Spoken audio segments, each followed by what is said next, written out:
नीम गांव के पास एक घना जंगल था, जहां कभी तरह तरह के जानवर और पक्षी रहा करते थे।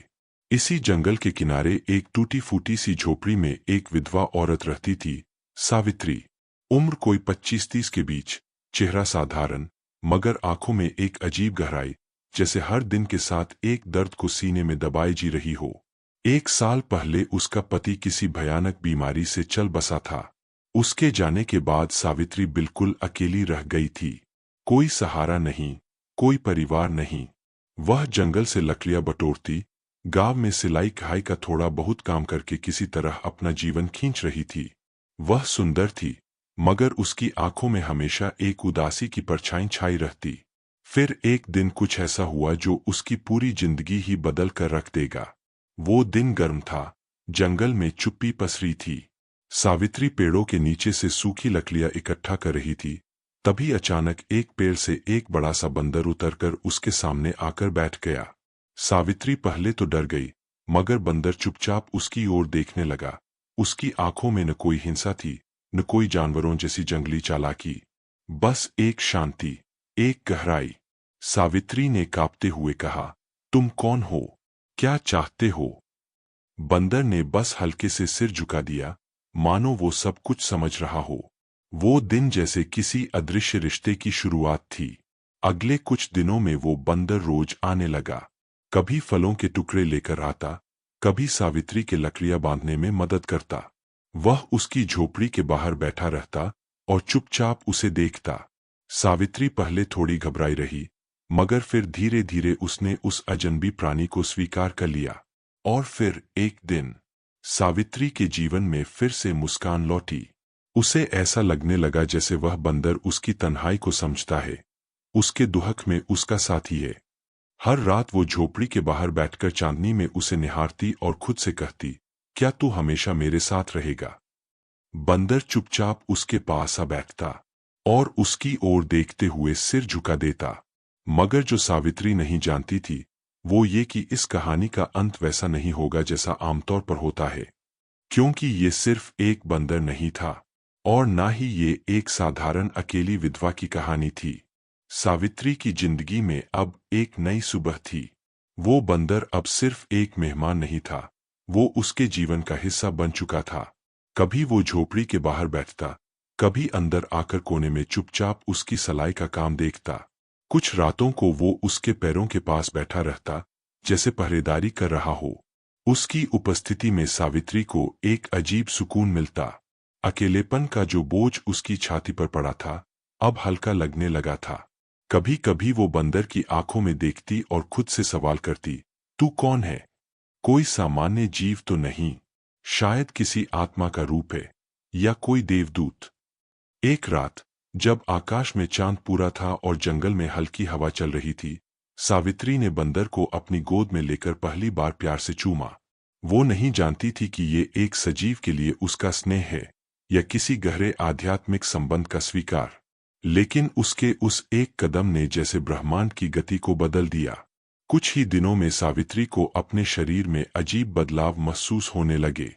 मतली, चक्कर, और फिर उसके पेट का भारीपन। एक दिन वो गांव की दाई के पास गई, जिसने उसे देखकर चुपचाप कहा, सावित्री, तू मां बनने वाली है। ये शब्द सुनते ही सावित्री की आंखों में अंधेरा छा गया। कैसे?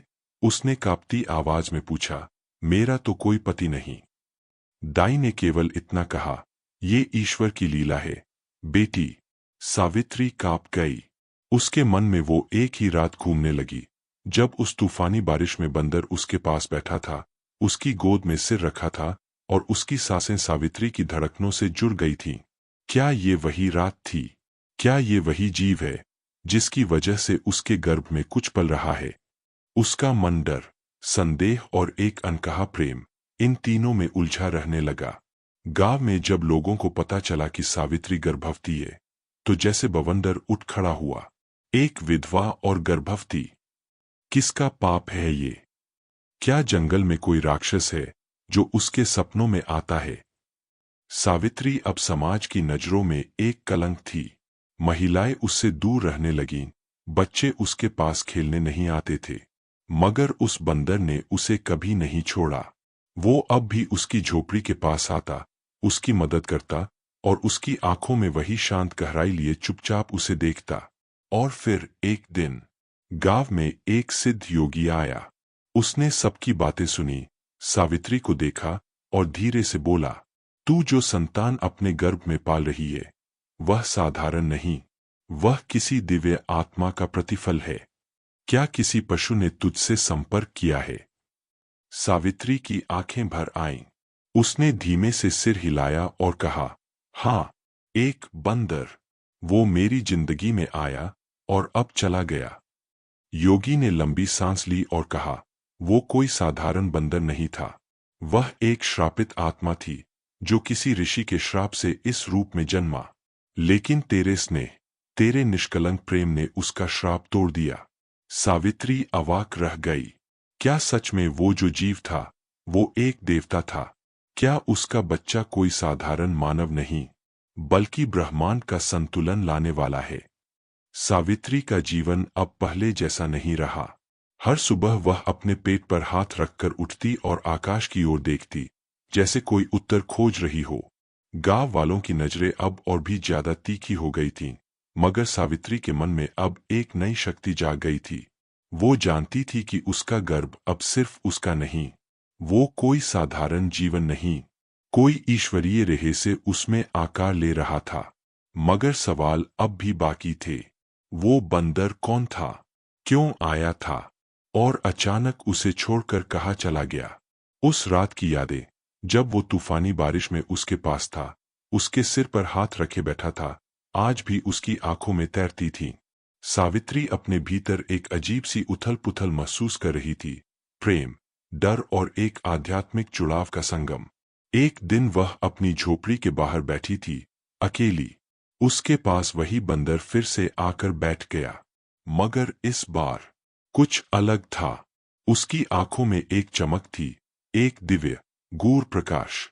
सावित्री ने कांपते हुए पूछा, क्या तुम कुछ छुपा रहे हो मुझसे? बंदर ने बस गहरी नजरों से उसकी आंखों में देखा और फिर उसकी आंखों से आंसू गिरने लगे। सावित्री का दिल कांप उठा। तुम रो रहे हो? उसने फुसफुसाया। बंदर ने धीरे से उसका हाथ थामा, जैसे कह रहा हो, मैंने तुझसे कभी कुछ नहीं छुपाया, मगर जो होने वाला है उसके लिए तैयार हो जा। अचानक वह उठ खड़ा हुआ और जंगल की ओर दौड़ पड़ा। सावित्री ने पुकारा, रुको, कहाँ जा रहे हो? मगर वो रुकने वाला नहीं था। अगले दिन गांव में हलचल मच गई। एक सिद्ध महात्मा गांव पहुंचे थे। लोगों ने उन्हें सावित्री की कहानी सुनाई। महात्मा जी ने सावित्री को बुलवाया और उसकी आंखों में देखकर बोले, तू जिस संतान को गर्भ में लिए फिर रही है वह साधारण नहीं, वह एक शक्ति है। वह जन्म लेने वाला है, किसी ईश्वरीय योजना के तहत। सावित्री कांप गई। उसने पूछा, मगर वो बंदर, वो कहाँ गया? महात्मा ने गंभीर स्वर में कहा, वह अब अपने सच्चे रूप में लौट गया है। वो एक दिव्य आत्मा थी जो तेरे प्रेम से मुक्त हुई, मगर जब तू संकट में होगी वो अवश्य लौटेगा। उस रात सावित्री जंगल में लकड़ी इकट्ठा कर रही थी। तभी झाड़ियों के बीच से एक भयानक सर्प निकला, फुफकारता हुआ, आंखों में झर लिए। वह डर के मारे पीछे हटने लगी, मगर तभी हवा में एक गर्जना गूंजी। उसके सामने वही बंदर आ खड़ा हुआ, मगर अब उसकी आंखों में अग्नि थी, शरीर से प्रकाश निकल रहा था। उसने सर्प पर छलांग लगाई और उसे जमीन पर पटक दिया। सावित्री कांपती रही, स्तब्ध। वह जान चुकी थी, ये कोई साधारण जीव नहीं, ये तो उसकी और उसकी संतान की रक्षा के लिए लौटा है। बंदर उसकी ओर मुड़ा। उसकी आंखों में प्रेम और करुणा की वो गहराई थी जिसे शब्दों में बांधना असंभव था। और फिर, एक बार फिर, वो जंगल की ओर दौड़ पड़ा। सावित्री अब पूरी तरह से समझ चुकी थी, उसका गर्ज एक चमत्कार है, एक दिव्य सत्ता उसमें आकार ले रही है, और आने वाला समय उसकी परीक्षा लेने वाला है। वक्त बीतता गया और सावित्री का गर्भ अब लगभग पूर्ण आकार ले चुका था। उसका शरीर भारी हो गया था, चलना भी कठिन होता जा रहा था। गांव की औरतें अब भी उसे अपवित्र मानती थीं। कोई उसके पास नहीं आता, कोई उसे छूता तक नहीं। मगर सावित्री के भीतर एक अजीब शांति थी। वो जानती थी उसके गर्भ में जो पल रहा है वो एक साधारण बालक नहीं बल्कि ईश्वरीय उद्देश्य का वाहक है। वो किसी बड़े रहस्य की कुंजी है और कोई भी अंधकार उसे छू नहीं सकता। एक रात जब आकाश में बिजली चमक रही थी और तूफान जोरों पर था, सावित्री अपनी झोपड़ी में बैठी थी। तभी उसे ऐसा लगा जैसे कोई बाहर है, कोई अजनबी छाया में लिपटा हुआ। दरवाजा खोलते ही उसने देखा एक काले वस्त्रों में लिपटा हुआ व्यक्ति सामने खड़ा था। उसकी आंखों में क्रूरता थी और हाथ में एक लंबा त्रिशूल। तू ही है वो औरत जिसके गर्भ में वो शक्ति पल रही है? उसने पूछा। सावित्री डर के मारे कांप गई। तू कौन है? वो बोला, मैं कालकेतु हूं। मैं अंधकार का स्वामी हूं और मैं आया हूं उस शक्ति को नष्ट करने जो तेरे गर्भ में पल रही है। सावित्री ने अपने पेट पर हाथ रखा। ये मेरा पुत्र है, तू इसे छू भी नहीं सकता। अरे मूर्ख नारी, कालकेतु हंसा। मैं तुझसे नहीं, तेरे भाग्य से लड़ने आया हूं। वो त्रिशूल उठाकर उसकी ओर बढ़ा। सावित्री ने आंखें बंद कर लीं और तभी आकाश में एक भीषण गर्जना गूंजी। एक चमत्कार हुआ।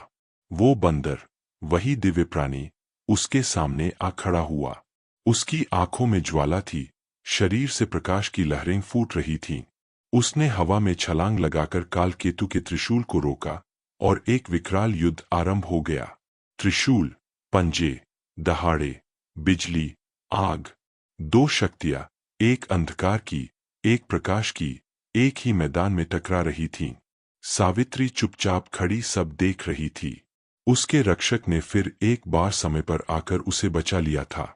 आखिरकार बंदर ने अपनी पूंछ से कालकेतु को जकड़कर जमीन पर दे मारा। आकाश में बिजली चमकी और अग्नि की ज्वाला में कालकेतु जलकर भस्म हो गया। सावित्री की आंखों से आंसू बहने लगे, मगर वो भय के नहीं थे, वो प्रेम, श्रद्धा और कृतज्ञता के आंसू थे। बंदर उसकी ओर आया, उसकी हथेली अपने नरम हाथों में रखकर, और एक बार फिर प्रकाश में बदल गया। उसके सामने अब एक दिव्य युवक खड़ा था। अब सावित्री के सामने कोई बंदर नहीं था, बल्कि एक दिव्य तेज से चमकता हुआ युवक खड़ा था, जैसे स्वयं ब्रह्मांड की कोई गूढ़ शक्ति उसकी देह में समा गई हो। उसकी आंखों में गहराई थी, करुणा थी, प्रेम था और एक ऐसा प्रकाश जो मन को छू जाता था। सावित्री कांपती आवाज में बोली, तुम कौन हो? उस युवक ने मुस्कुरा कर कहा, मैं कोई साधारण जीव नहीं, मैं एक ऋषि का पुत्र हूं। मुझ पर एक शाप था कि जब तक मैं किसी नारी का सच्चा, निस्वार्थ प्रेम अनुभव न करूं, मुझे पशु रूप में भटकना होगा। सावित्री अवाक रह गई। उसके होंठ कांपने लगे। तो तुमने मुझे क्यों चुना? युवक ने गहराई से उसकी ओर देखा। क्योंकि तुम्हारा प्रेम स्वार्थहीन था, निस्संदेह था। तुमने मुझे अपनाया, समझा और अपने मन से स्वीकार किया।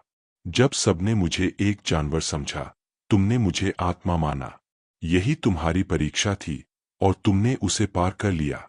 सावित्री की आंखों से आंसू बहने लगे। उसने धीमे से पूछा, और मेरा बच्चा, क्या वह भी? युवक ने सिर झुकाया और बोला, तुम्हारा गर्भस्थ शिशु कोई साधारण प्राणी नहीं, वह सृष्टि का संतुलन है। वह मनुष्य और देवत्व के मिलन का प्रतीक है। उसमें वो शक्ति है जो धर्म और अधर्म के युद्ध में निर्णायक बनेगी। सावित्री की सांसें तेज हो गईं। उसने युवक का हाथ पकड़ा और कहा, मगर जब तू मुझे इतना चाहता था तो मुझे छोड़कर क्यों गया था? युवक ने मुस्कुरा कर कहा, क्योंकि प्रेम को भी परीक्षा से गुजरना होता है। मैं जानना चाहता था, क्या तुम मेरे बिना भी अपने बच्चे की रक्षा कर सकोगी? क्या तुम्हारा प्रेम इतना मजबूत है कि वह अकेले अंधकार से लड़ सके? और तुमने ये सिद्ध कर दिया। सावित्री ने उसे गले लगा लिया। उसके होंठ कांप रहे थे। अब मुझे छोड़कर मत जाना। युवक बोला, अब मैं तुम्हें कभी नहीं छोड़ूंगा, मगर मुझे फिर से अपने दिव्य रूप में लौटना होगा, ताकि मैं तुम्हारे पुत्र की रक्षा कर सकूं जब भी उसे मेरी जरूरत हो। जब जब अंधकार बढ़ेगा, मैं लौटूंगा। सावित्री कांपते हुए बोली, मगर अगर मैं तुम्हें कभी देख ही न सकी तो क्या करूंगी? युवक ने दोनों हाथों से उसका चेहरा थामते हुए कहा, मेरा प्रेम तुम्हारे भीतर बस गया है। तुम्हारा मन अब मेरा मंदिर है। जहां तुम मुझे याद करोगी मैं वहीं तुम्हारे पास हूंगा। और फिर वो युवक धीरे धीरे एक प्रकाश में विलीन हो गया और उसके स्थान पर वही बंदर खड़ा था। उसने सावित्री को प्रेम से देखा और जंगल की ओर दौड़ गया। अंतिम बार सावित्री वहीं खड़ी रही, आंसुओं से भीगे चेहरे के साथ। उसे अब किसी उत्तर की जरूरत नहीं थी। उसने जान लिया था कि उसका प्रेम सच्चा था, उसका गर्भ दिव्यता का प्रतीक था और उसका रक्षक सदा उसके साथ था। अब सावित्री अकेली नहीं थी।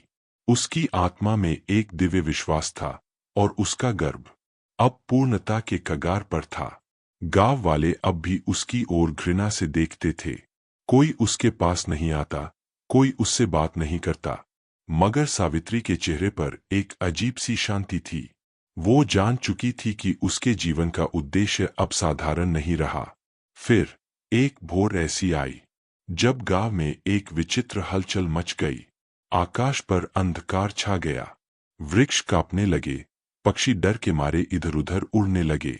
सावित्री झोपड़ी से बाहर निकली और देखा, गांव की सीमा पर एक विशालकाय छाया खड़ी थी।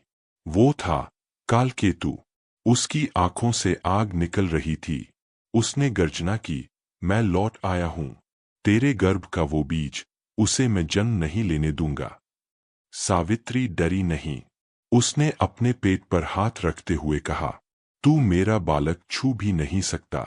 वो अब सिर्फ मेरा नहीं, सृष्टि की रक्षा का प्रतीक है। कालकेतु जोर से हंसा, एक नारी अकेली मुझसे लड़ेगी? मैं अंधकार हूं, विध्वंस का स्वामी। वो अपने त्रिशूल को हवा में घुमाता हुआ सावित्री की ओर बढ़ा। सावित्री ने अपनी आंखें बंद कर लीं, मगर तभी आकाश में एक तेज गर्जना हुई। एक बार फिर वही बंदर आ खड़ा हुआ। इस बार उसकी आंखों से अग्नि की ज्वालाएं फूट रही थीं। उसने छलांग लगाई, हवा में ही कालकेतु के त्रिशूल को पकड़ लिया और उसे दूर फेंक दिया। फिर युद्ध प्रारंभ हो गया। दोनों शक्तियां, प्रकाश और अंधकार, झोपड़ी के पास जंगल की सीमा पर ब्रह्मांडीय युद्ध में उलझ गईं। सावित्री का शरीर दर्द से कराह रहा था। प्रसव का समय आ गया था, मगर युद्ध थमा नहीं। कालकेतु गुस्से में दहाड़ता रहा। बंदर उसके हर वार को चतुराई से टालता रहा। और फिर एक अंतिम झटका। बंदर ने कूदकर कालकेतु के सिर पर जोरदार प्रहार किया। कालकेतु का शरीर आग में जलने लगा और फिर वह भस्म होकर हवा में विलीन हो गया। सावित्री जमीन पर बैठ गई, उसकी पीड़ा चरम पर थी।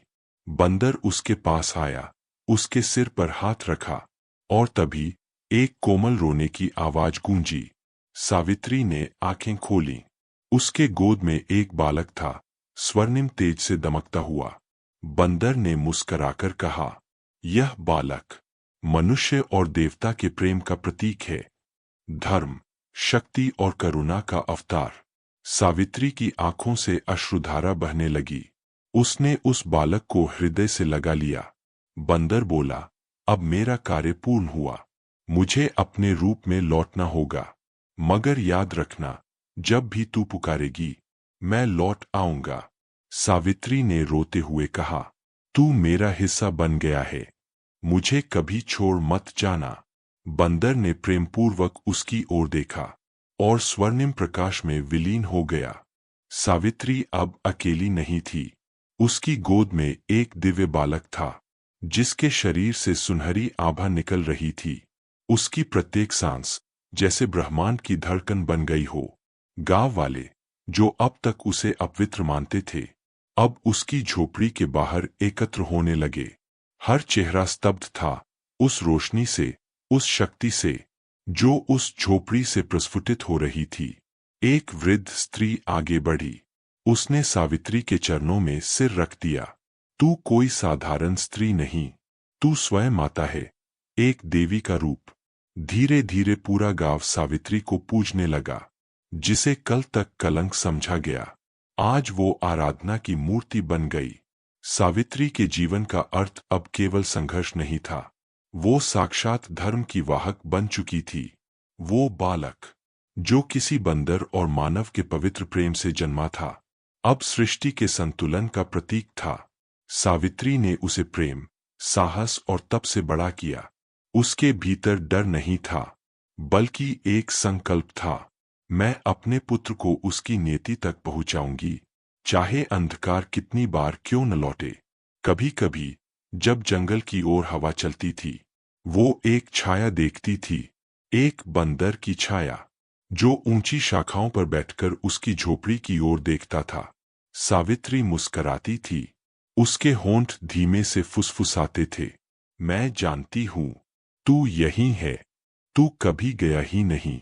इस तरह सावित्री की कहानी एक ऐसी विधवा की कथा, जो अपने प्रेम, आस्था और मां के रूप में दिव्यता को छू आई, पीढ़ियों तक सुनाई जाती रही। उसका प्रेम, उसका त्याग, उस दिव्य बंदर की वापसी और एक ऐसे पुत्र का जन्म जो एक दिन संसार के धर्म और अधर्म के बीच की रेखा को तय करेगा। यह कोई साधारण कथा नहीं, बल्कि उस शक्ति की कहानी है जो प्रेम से जन्म लेती है और अंधकार से टकराकर ब्रह्मांड को प्रकाशित कर देती है। क्योंकि जहां प्रेम शुद्ध होता है, वहां भगवान स्वयं प्रकट होते हैं।